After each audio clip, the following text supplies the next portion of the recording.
Here's how to properly update your Kali. So first you need to start.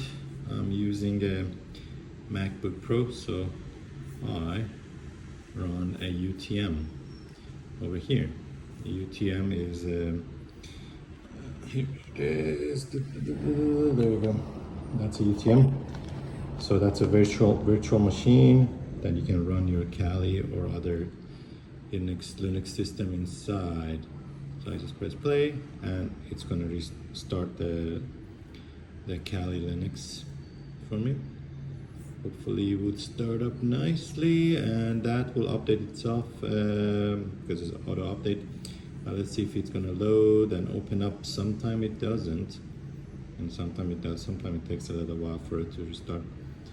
But eventually it will work, and once it does, then you can run your Kali. Well, this looks like it's not gonna run it, so let me restart one more time. Maybe it will start this time.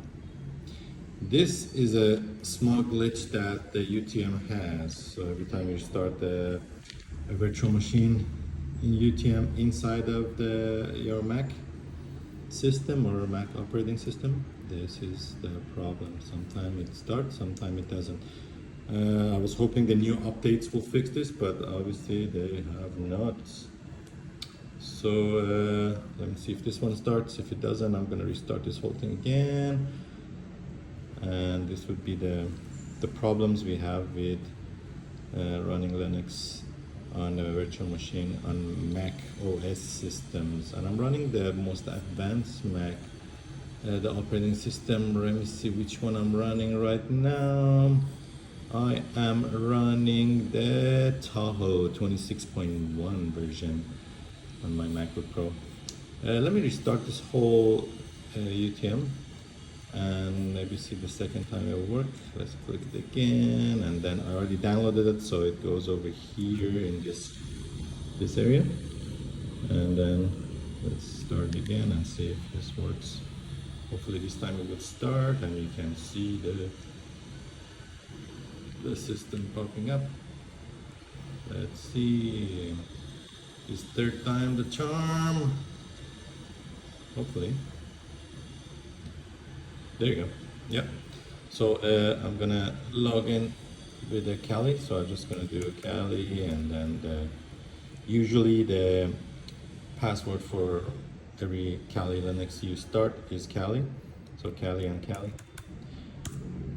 and that should start up the whole thing. You can set up your own username thing for it too, and password. I do have that, but that's another system that I'm running. I'm not going to do it right now.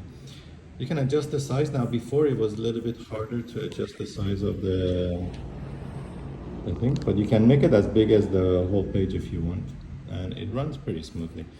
So I start this. There you go, Kali on Kali. So when you start the terminal, that's the first thing you're gonna see.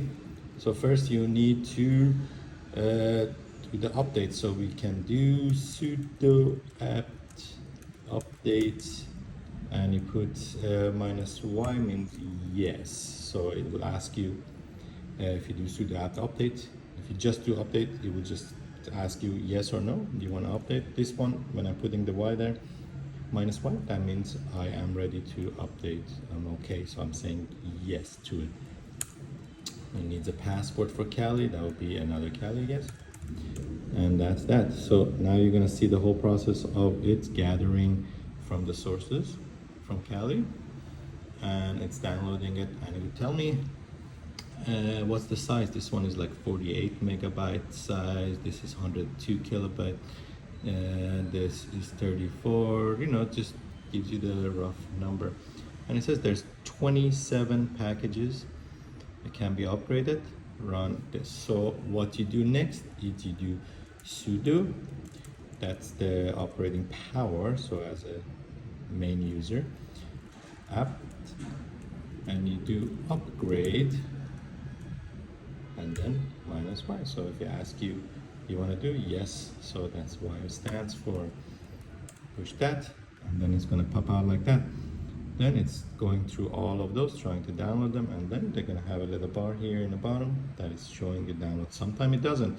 If your connection is not stable, which in most virtual machines, you might have that problem. And if the connection is not stable, it will give you highlighted green or whatever color you're running in there. And you can change the colors and stuff later. I can show you that in another video.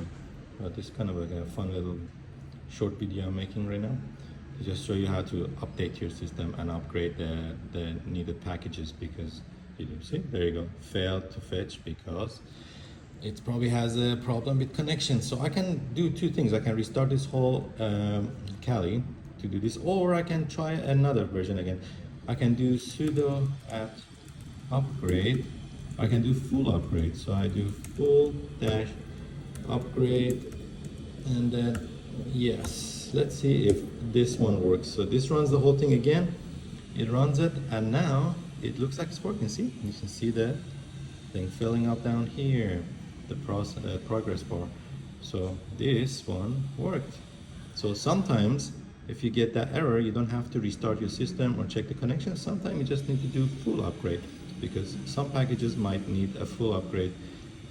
And once we're done with this and it's fully updated, upgraded, then we're gonna do a cleanup, but if it's necessary. So now, since the new update came out for Kali for 2025, we're having this. So it says which server should be restarting. So which service switches. So I'm doing just the Lightning service. So I'm just gonna say okay. Now it's asking me to up here. This wasn't happening before, but now it does. So it asks me like, if you want, I can restart the system so it will be fully upgraded. So I'm gonna do that. So you can just type in reboot, and that should restart and reboot your system completely. Now let's see if it reboots into Kali, or we're gonna have another problem again loading it. Usually it does reboot back. So it's running it right now, booting up, and fingers crossed. Fingers crossed. There you go, the login. So let's do Kali, log back in, and then let's do this one more time to see if everything is updated. So we do the same one, sudo apt update, and yes, password Kali. Okay, we're running. See, it says all packages are up to date. So now we can do a cleanup. So we can do sudo apt auto remove, and then yes, I want it. See, it's asking me, there's telling me all of those need to be removed. They don't need them anymore. So the new update already take care of that and replace those. So those are the old versions. So you will clean up your system now. So after that, we can do clear, and that's that. So I'm gonna reboot the system again. Usually when I do cleanup and when I do update and upgrades, I reboot the system, so make sure everything is updated. So that is how you do that with Kali Linux. Hope you enjoyed the video. Don't forget to like and subscribe if you like, and if you don't, well, hope you enjoyed it anyways. And that is first video I'm making here. Thank you for watching. Catch you on the next one. And if you have any questions, write down below so I know what kind of things you want to see.